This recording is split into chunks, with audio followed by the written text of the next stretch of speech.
CM Chandrababu ఇవాళ నెల్లూరు జిల్లా కావలిలో పర్యటిస్తారు. మత్స్యకారుల సేవలో పథకం నిధులను విడుదల చేస్తారు. చేపల వేట విరామం సమయంలో సర్కార్ సాయం అందిస్తోంది. ఈ పథకం కింద ప్రతి మత్స్యకార కుటుంబానికి 20,000 రూపాయలు అందనున్నాయి. 1,30,000 కుటుంబాలకు 262 కోట్ల రూపాయల లబ్ధి జరగనుంది. నెల్లూరు పర్యటన తర్వాత సీఎం చంద్రబాబు కుప్పం వెళ్తారు. రేపు ప్రసన్న తిరుపతి గంగమ్మను దర్శించుకుని పట్టు వస్త్రాలు సమర్పిస్తారు. ఎల్లుండి మధ్యాహ్నం బెంగళూరులో ఆర్ట్ ఆఫ్ లివింగ్ కేంద్రానికి సీఎం చంద్రబాబు వెళ్లనున్నారు. ఆర్టీజీఎస్ నుండి సుమారు 40,000 మంది అధికారులు ఉద్యోగులతో సీఎం చంద్రబాబు టెలికాన్ఫరెన్స్ నిర్వహించారు.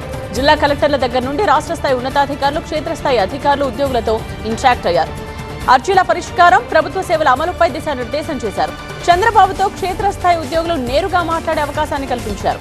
తమ అభిప్రాయాలను పంచుకుని పథకాల అమలుపై పలువురు ఉద్యోగులు సీఎంకు సూచనలు చేశారు. ఈవీ కంపెనీలతో సీఎం చంద్రబాబు వీడియో కాన్ఫరెన్స్ నిర్వహించారు. స్వర్ణ గ్రామ, స్వర్ణ వార్డు కార్యాలయాలకు ఈ సైకిల్స్ అందించాలని నిర్ణయించారు. రాష్ట్ర వ్యాప్తంగా మొత్తం 16,000 ఎలక్ట్రిక్ సైకిళ్లు అందించనున్నారు. అలాగే ఛార్జింగ్ స్టేషన్ల ఏర్పాటుపైన సీఎం చంద్రబాబు సమీక్షించారు.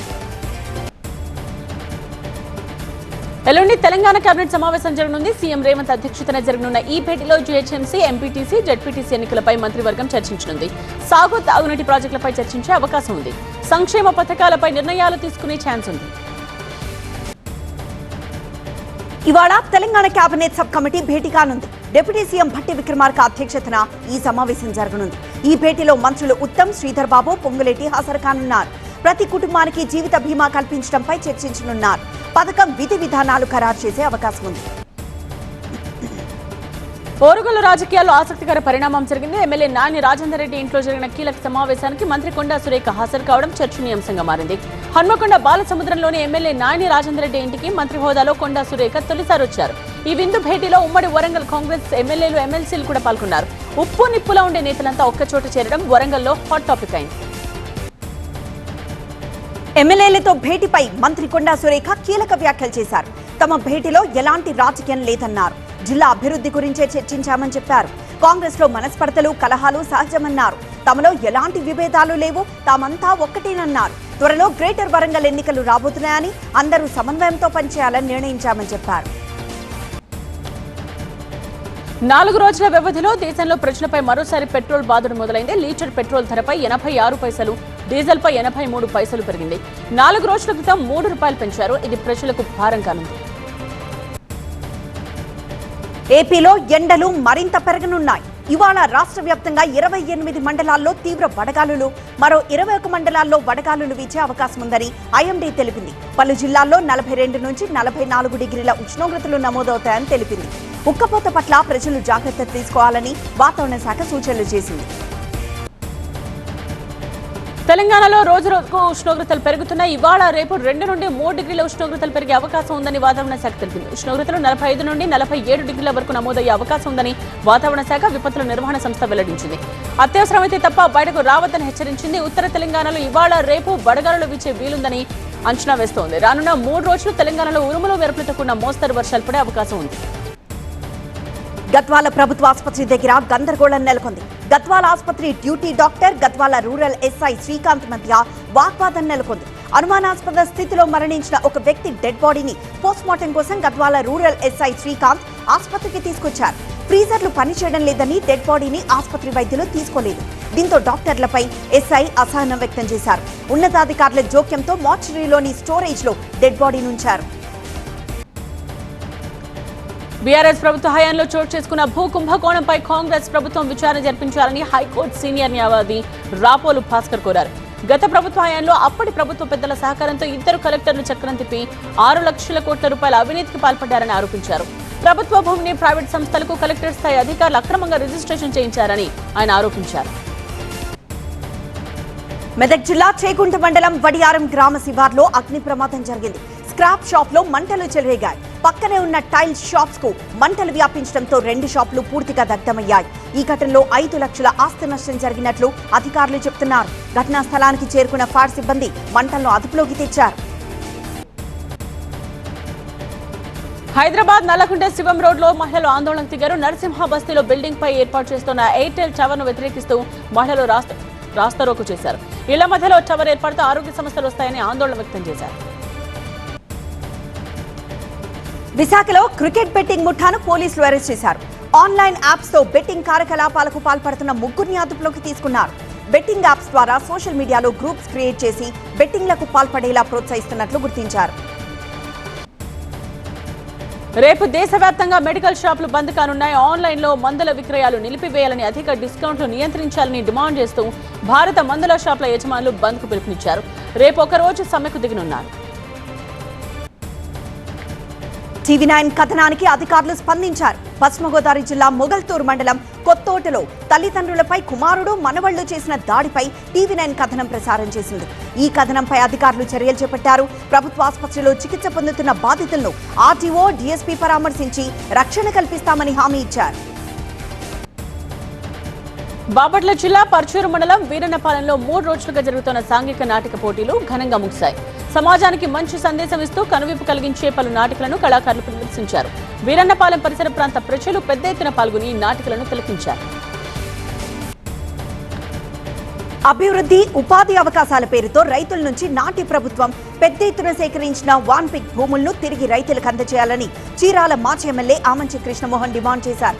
బాపట్ల జిల్లా రామచంద్రాపురంలో వాన్పిక్ ప్రాజెక్టు కోసం భూములు ఇచ్చిన రైతులతో ఆమంచి సమావేశమయ్యారు.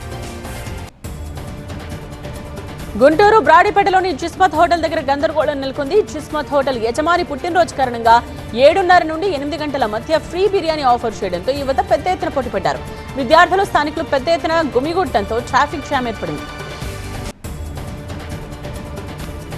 ప్రతి ఒక్క హిందువు భారత అభివృద్ధికి పాటుపడాలని, హిందూ ధర్మాన్ని కాపాడాలని హిందూ ధార్మిక నేతలు పిలుపునిచ్చారు. కూకట్పల్లి బాలాజీ నగర్ లో హిందూ సమ్మేళనం జరిగింది. హిందూ ధర్మచక్రం వ్యవస్థాపకులు Maddikunta Srikanth Sharma, Yashoda hospital vice president Sarika Venkatrao, BJP నేత భగవంత్ రెడ్డి, అంజిరెడ్డి, ఆర్ఎస్ఎస్ నేత నారాయణ పాల్గొన్నారు. ఈ కార్యక్రమంలో విద్యార్థులు నిర్వహించిన సాంస్కృతిక కార్యక్రమాలు అలరించాయి. ఉత్తరాఖండ్ రిషికేశ్ రైల్వే స్టేషన్ సమీపంలోని ఖండ్ గ్రామం దగ్గర ఉజ్జయిని ఎక్స్ప్రెస్ రైలు పెను ప్రమాదం తప్పింది. 3 బోగీలు పట్టాలు తప్పాయి. ప్రమాదం జరిగిన సమయంలో రైలు బోగీలో ప్రయాణికులు ఎవరూ లేరు. నెల్లూరు జిల్లా బుచ్చిరెడ్డిపాలెంలో రోడ్డు ప్రమాదం జరిగింది. లైలా హాల్ సమీపంలో రాంగ్ రూట్ లో ఆగి ఉన్న జేసీబీని బొలెరో కారు బలంగా ఢీకొట్టింది. ఈ ప్రమాదంలో బొలెరో వాహనం ముందు భాగం పూర్తిగా ధ్వంసమైంది. కారులో ఉన్న వారికి స్వల్ప గాయాలయ్యాయి. హైదరాబాద్ మార్కెట్లో బంగారం ధర తగ్గింది. 24 క్యారెట్ల బంగారం 10 గ్రాముల ధర 1,56,220 రూపాయలుగా నిలిచింది. 22 క్యారెట్ల బంగారం ధర 1,43,200కు చేరింది. వెండి కేజీ ధర 10,000 రూపాయలు పెరిగి 3 లక్షల రూపాయలుగా ఉంది. ప్రధాని మోదీ నార్వే దేశ ప్రధాని జోనస్ గార్డ్ స్టోర్తో ఆ దేశంలో చర్చలు జరిపారు. భారత ప్రధాని ఒకరు నార్వేలో పర్యటించిన గడిచిన 40 ఏళ్లలో ఇదే మొదటిసారి. ఇవాళ ఓస్లోలో జరిగే 3వ ఇండియా నార్డిక్ శిఖరాగ్ర సదస్సులో ప్రధాని మోదీ పాల్గొంటారు. ఇందులో Norway, Sweden, Denmark, Finland, Iceland లాంటి దేశాలు కూడా పాల్గొంటాయి. నార్వే దేశపు అత్యున్నత గౌరవం grand cross of the royal Norwegian order of merit ను ప్రధాని మోదీ అందుకున్నారు. భారత్ నార్వే సంబంధాల బలోపేతానికి, వివిధ రంగాల్లో ద్వైపాక్షిక సహకారానికి చేసిన కృషికి గుర్తింపుగా ఈ పురస్కారాన్ని నార్వే రాజు ప్రధానికి అందజేశారు. మతపరంగా అందించే ఆర్థిక సాయం, సంక్షేమ పథకాలను నిలిపివేస్తున్నట్టు బెంగాల్ సీఎం సువేందు అధికారి ప్రకటించారు. మహిళలకు నెలకు 3,000 రూపాయల ఆర్థిక సాయం అందించే లక్ష్మీ బండార్ పథకం పేరును అన్నపూర్ణ బండార్గా మార్చుతున్నట్టు తెలిపారు. జూన్ 1 నుండి బెంగాల్లో మహిళలకు ఉచిత బస్ ప్రయాణ పథకాన్ని ప్రారంభిస్తున్నట్టు సీఎం సువేందు వెల్లడించారు. టీవీకే ప్రభుత్వం 6 నెలలకు మించి ఉండదని డీఎంకే సీనియర్ నేత, తిరుచెందూరు ఎమ్మెల్యే అనితా రాధాకృష్ణన్ జోస్యం చెప్పారు. అంతేకాదు ఎంకే స్టాలిన్ మళ్లీ సీఎం అవుతారని తెలిపారు. ధైర్యం ఉంటే మంత్రి అధవర్జున తన స్థానానికి రాజీనామా చేసి తిరుచెందూరు నుంచి పోటీ చేయాలని అనితా రాధాకృష్ణన్ సవాల్ విసిరారు. నీట్ ప్రశ్నాపత్రం లీకేజ్ వ్యవహారంలో పార్లమెంటరీ స్టాండింగ్ కమిటీలను ఉద్దేశించి కేంద్ర విద్యాశాఖ మంత్రి ధర్మేంద్ర ప్రధాన్ చేసిన వ్యాఖ్యలను కాంగ్రెస్ తప్పుపట్టింది. ఆయన వ్యాఖ్యలు తీవ్ర అవమానకరంగా ఉన్నాయని ఆరోపిస్తూ రాజ్యసభ చైర్మన్ సిపి రాధాకృష్ణన్ కు కాంగ్రెస్ ఎంపీ జయరాం రమేష్ హక్కుల నోటీస్ ఇచ్చారు. ప్రధాన్ పై చర్యలు తీసుకోవాలని ఫిర్యాదులో కాంగ్రెస్ డిమాండ్ చేసింది. నీట్ ప్రశ్నాపత్రం లీక్ వ్యవహారంలో వివరణ ఇవ్వాలని NTA chief Pradeep Kumar Joshini parliamentary స్థాయి సంఘం ఆదేశించింది. ఈ నిర్ణయంతో ప్రశ్నాపత్రం లీకేజ్ వ్యవహారం పరిపాలనా పరిశీలన, దర్యాప్తు సంస్థల విచారణను దాటి పార్లమెంటరీ పరిశీలనకు వచ్చింది. ఈ పార్లమెంటరీ కమిటీకి అధ్యక్షుడిగా కాంగ్రెస్ ఎంపీ దిగ్విజయ్ సింగ్ ఉన్నారు. ప్రత్యేక అవసరం ఉంటే ఏడాది పాటు బంగారం కొనొద్దని వ్యవసాయం గ్రామీణాభివృద్ధి విభాగాల అధికారులు ప్రతిజ్ఞ చేశారని కేంద్ర వ్యవసాయ శాఖ మంత్రి శివరాజ్ సింగ్ చౌహాన్ తెలిపారు. జూన్ 15 నుండి పంట రక్షణ ఉద్యమాన్ని ప్రారంభిస్తున్నట్టు ప్రకటించారు. బుల్లితెరపై వరుస కార్యక్రమాలు చేస్తూ ఫేమస్ అయిన సుడిగాలి సుధీర్ ఇప్పుడు హీరోగా బిజీ అవుతున్నారు. ఇవాళ సుధీర్ పుట్టినరోజు సందర్భంగా అతని కొత్త సినిమా టైటిల్ ను మేకర్స్ ప్రకటించి ఫస్ట్ లుక్ పోస్టర్ ను రిలీజ్ చేశారు. ఈ సినిమాకు సుధీర్ జోకర్ అనే పేరును ఖరారు చేశారు. బిగ్ బాస్ ఫేమ్ ఆయిషా ఈ సినిమాతో హీరోయిన్ గా పరిచయం కాబోతున్నారు. చెన్నై సూపర్ కింగ్స్ కు చెక్ పెట్టిన Sunrisers Hyderabad playoff కు దూసుకు వెళ్లింది. బంతితో కెప్టెన్ కమిన్స్, బ్యాట్ తో ఇషాన్ కిషన్, హెన్రిచ్ క్లాన్స్ చెలరేగడంతో రైజర్స్ 5 వికెట్ల తేడాతో సిఎస్కేను ఓడించింది. సిఎస్కే ఇచ్చిన 181 పరుగుల లక్ష్యాన్ని హైదరాబాద్ 19 ఓవర్లలో ఛేదించింది. తొలిగా టాస్ గెలిచి బ్యాటింగ్ కు దిగిన సిఎస్కే నిర్ణీత 20 ఓవర్లలో 7 వికెట్ల నష్టానికి 180 పరుగులు చేసింది. బ్రేవిస్, కార్తిక్ శర్మ రాణించారు.